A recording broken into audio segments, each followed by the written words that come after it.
vous allez bien? Je vais vous raconter une nouvelle histoire. Oui, c'est l'histoire de Benjamin. C'est un petit garçon qui était dans une école où il avait plein de copains, une amoureuse, il jouait avec plein de monde, tout le monde l'adorait, les maîtresses, les maîtres, les enfants, tout le monde. Et puis un jour, il y a son papa et sa maman lui disent: Benjamin, tu vas devoir changer d'école, nous devons déménager. Nous avons changé de travail et nous sommes loin d'ici maintenant.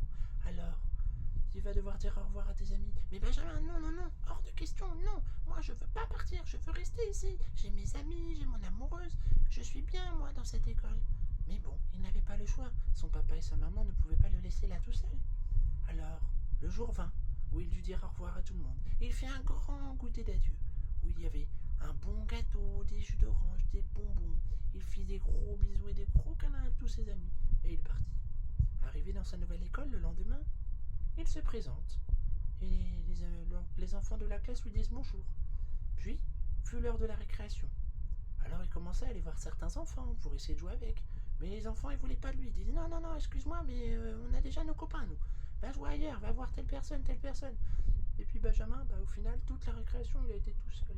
Il a essayé d'aller voir des gens, mais personne, aucun copain voulait jouer avec lui. Il était seul, triste. Et le soir, quand il est rentré à la maison, il a dit non, maman, je veux pas rester ici, c'est pas possible. Personne veut jouer avec moi, ils m'aiment pas, ils sont pas gentils avec moi et tout et tout. Ses papa et sa maman, ils avaient de la peine pour lui, mais ils ont dit mais t'inquiète pas, ça va venir. Puis les jours suivants, c'était pareil. Dès qu'ils voulaient jouer avec quelqu'un, eh ben non, ils avaient déjà leurs copains, ils voulaient pas de nouveaux copains. Alors Benjamin, il était seul, tout le temps. Et puis, il y en a même qui se moquaient de lui des fois. Il était triste, Benjamin. Puis un jour, par miracle, une petite fille est venue le voir. Cette petite fille, elle s'appelait Capucine.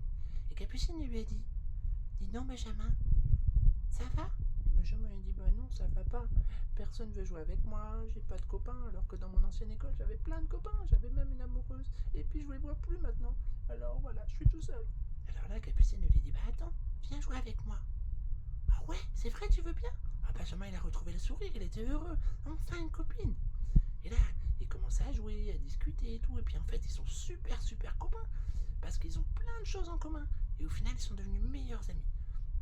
Et puis avec le temps, eh ben, les autres, ils ont commencé à jouer avec lui aussi. Parce que ils ont compris qu'il était gentil et qu'il n'était pas méchant. Alors là, Benjamin, il était heureux parce qu'au final, lui qui avait peur de finir seul, eh ben, il s'est retrouvé plein de copains, comme dans son ancienne école. Et oui, c'est pas parce qu'on change d'école et qu'il y a une petite période un petit peu plus difficile qu'on se retrouvera pas de nouveau heureux bientôt. Et oui, lui, Benjamin, il a vécu cette expérience. Il avait plein de copains, plus rien, et hop, à nouveau plein de copains. Et oui, ça peut arriver dans la vie d'avoir des moments plus durs que d'autres. Allez, et puis en plus, vous savez quoi? Capucine, eh ben, elle est devenue sa meilleure amie. Et vous savez, peut-être même un petit peu plus.